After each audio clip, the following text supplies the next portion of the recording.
Assalamualaikum warahmatullahi wabarakatuh. Saya Fitri Rahamaya dari kelas manajemen B semester 6. Pada pertemuan ketiga ini di mata kuliah Sistem Informasi Manajemen, materinya adalah mengenai standar operating prosedur atau standar operasional prosedur SOP. Tugas yang pertama adalah menjelaskan tentang standar operasional prosedur sendiri. Standar operasional prosedur adalah suatu alur atau cara kerja yang sudah terstandarisasi. SOP ini memiliki kekuatan sebagai suatu petunjuk, bersifat mengikat dan direktif. Hal ini mencakup hal-hal dari operasi yang memiliki suatu prosedur atau langkah-langkah tertulis yang pasti. Di pengertian SOP sendiri ada tiga OP menurut para ahli. Yang pertama adalah menurut Ekotama. Menurut Ekotama, standar operasional prosedur adalah sistem yang disusun untuk memudahkan, merapikan, dan menertibkan pekerjaan kita. Sistem ini berisi urutan proses melakukan pekerjaan dari awal sampai akhir. Selanjutnya, menurut Laksmi. Menurut Laksmi, SOP sendiri merupakan dokumen yang berhubungan dengan prosedur yang dikerjakannya secara kronologis guna menuntaskan suatu pekerjaan yang berfungsi untuk mendapatkan hasil kerja yang paling efektif dari pekerja dengan biaya serendahnya. Selanjutnya adalah menurut Mukijat. Menurut Mukijat, SOP sendiri merupakan sebuah urutan mengenai tahapan pelaksanaan suatu pekerjaan, di mana suatu pekerjaan tersebut dikerjakan, bagaimana mengerjakannya, bila mana mengerjakannya, di mana mengerjakannya, dan siapa yang mengerjakannya. Selanjutnya ada manfaat dari standar operasional prosedur atau SOP. Yang pertama adalah sebagai standarisasi cara yang dilakukan dalam pekerjaan khusus, mengurangi kesalahan dan kelalaian. Yang kedua, menjadikan staf lebih mandiri dan tidak bergantung pada intervensi manajemen sehingga akan mengurangi keterlibatan pimpinan dalam sehari-hari. Selanjutnya adalah meningkatkan akuntabilitas dengan mendokumentasikan langsung khusus dalam melaksanakan tugas. Selanjutnya adalah menciptakan ukuran standar kinerja yang akan memberikan pegawai cara konkret untuk memperbaiki kinerja serta membantu mengevaluasi usaha yang telah dilakukan. Kelima, menciptakan bahan training yang dapat membantu pegawai baru untuk cepat melakukan tugasnya.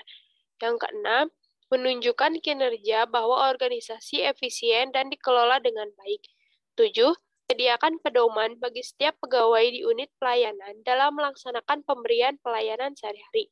8. Menghindari tumpang tindih pelaksanaan pemberian pelayanan. 9. Membantu penelusuran terhadap kesalahan prosedural dalam memberikan pelayanan, menjamin proses pelayanan tetap berjalan dalam berbagai situasi.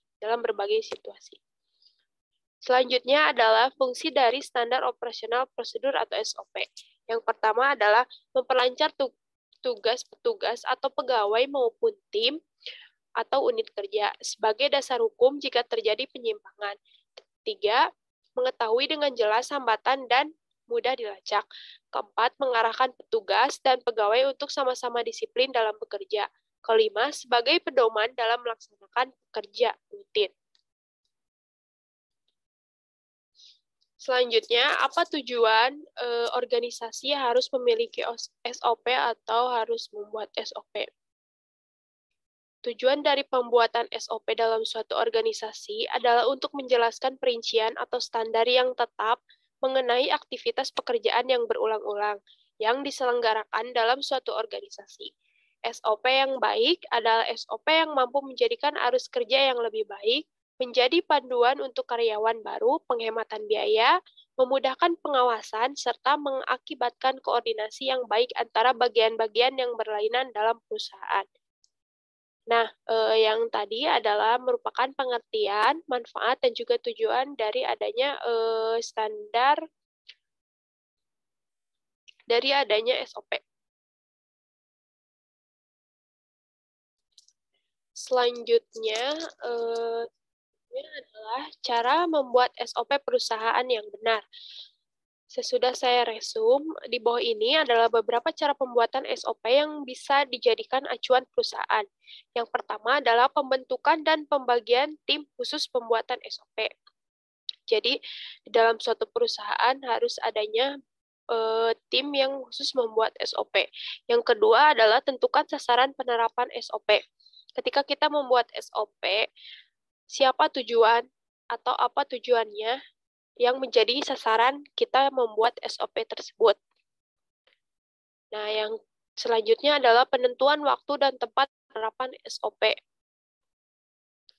Keempat adalah mendokumentasikan jenis kegiatan operasional per divisi.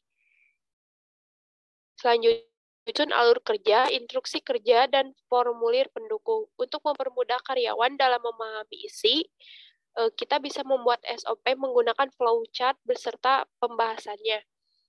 Jadi nanti SOP-nya kalau lebih gampang itu menggunakan flowchart dan juga ada alurnya dan serta penjelasannya.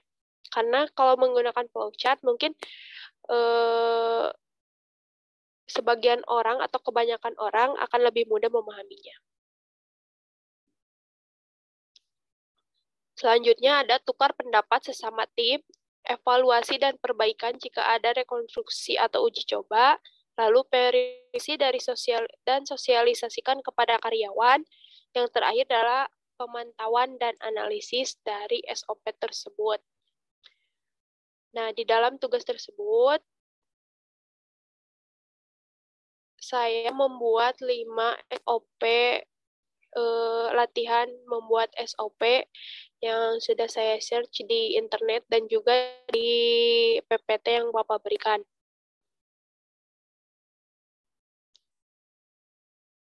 Dari yang sudah saya kerjakan, ada 5 contoh SOP yang sudah saya search juga di internet. Nah, yang ini adalah SOP dari perusahaan kain batik. Ada 3 SOP di sini, tetapi menurut saya yang paling lengkap adalah bagian dari SOP divisi pewarnaan kain batik. Dari mulai order sampai packaging itu ada, deskripsinya juga ada, juga bagannya juga sangat mudah untuk dipahami. Ya, pertama dari order dari supervisor, lalu stok material pewarna. Apabila stoknya kosong, bisa kita lihat di sini, kita harus order dulu material pewarnanya. Nanti petugas warna akan mengecek stok material dari warna, stok materialnya warnanya kosong, maka dilakukan pengorderan atau pembelian warna oleh pihak pengadaan. Lalu juga ada persiapan pewarnaan. Di persiapan pewarnaan juga ada 4, ada mulai pencampuran warna, penyiapan air panas untuk selorotan, lalu penyiapan kain batik. Selanjutnya adalah pencelupan naptol, lalu dianginkan, pencelupan garam pembangkit, dianginkan lagi, pencucian, pelorotan, penjemuran, sampai ke penyetoran ke inventory kain warna. Kalau sudah beres kain batik itu diberi warna. Tadi ada pencelupan naptol. Naptol yaitu material yang digunakan untuk pewarnaan kain yang telah dibatik dicelupkan ke naptol. Lalu kain yang telah dicelupkan ke naptol itu dianginkan atau diperas, dikeringkan lah ya. Lalu kain dicelupkan pada garam pembangkit agar warna sesuai yang diinginkan. Lalu kainnya dianginkan lagi, dicuci. Setelah dicuci kemudian dilakukan pelorotan atau menghilangkan lilin yang masih menempel pada kain batik. Kain dilakukan penjemuran sampai kering. Nah, setelah kain selesai, lalu disetorkan ke supervisor yang akan menjadi inventory ke divisi selanjutnya. Lalu di perusahaan batik tadi juga ada SOP order batik. Cara kita mengorder batik itu bagaimana? Cek stok dulu. Kalau dilihat dulu di bagian pewarnaan tadi, kalau sudah beres, bisa kita simpan di inventory ini. Nah, lalu order batik ke pengecap atau pembatik, stok kain. Kalau stok kainnya kosong, ambil ke Sogan. Kalau kosong lagi, kita harus nunggu. Tapi kalau ada, langsung aja. Lalu batiknya batik cap atau batik tulis, kirim ke Sogan lagi, inventory. Begitu. Terus di sini juga ada SOP dan packaging batik. Mulai dari melipat kertas sampai ke packagingnya. Ini adalah SOP dari packaging kain batik. Deskripsinya juga ada di situ. Dari mulai operator packagingnya, sampai dengan nanti dikasih bubble wrap, lalu disetrika dulu, dibungkus dengan plastik. Sebelum bungkus, pastikan kertas ordernya sudah sesuai dengan dokumen order. Setelah di orderan lengkap, dikemas produk orderan dengan paper bag beserta dokumen orderan. Lalu terakhir orderan yang sudah siap dikemas merupakan finished good siap untuk dikirim. Tadi cara SOP packaging. Lalu yang keempat ada ini OP pengaturan aktivitas kontraktor perusahaan. Ini beda lagi ya. Yang terakhir adalah ini merupakan SOP penerimaan bahan baku di gudang oleh staf gudang di PT Jaya Maju.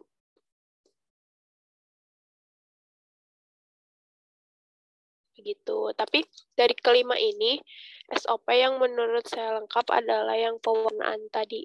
Karena dari mulai kain biasa sampai dengan kain jadi yang sudah diwarna itu lengkap banget ya tata caranya SOP-nya mewarnain batik.